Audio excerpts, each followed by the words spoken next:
Understanding collision number in gases.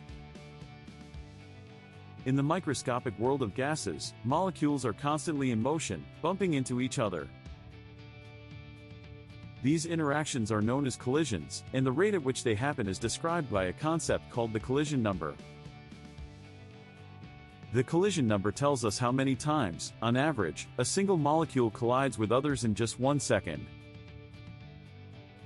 Z equals 4/2 pi sigma squared NV. It's calculated using this formula, where sigma is the size of the molecules, n is the number of molecules in a space, and v is their speed.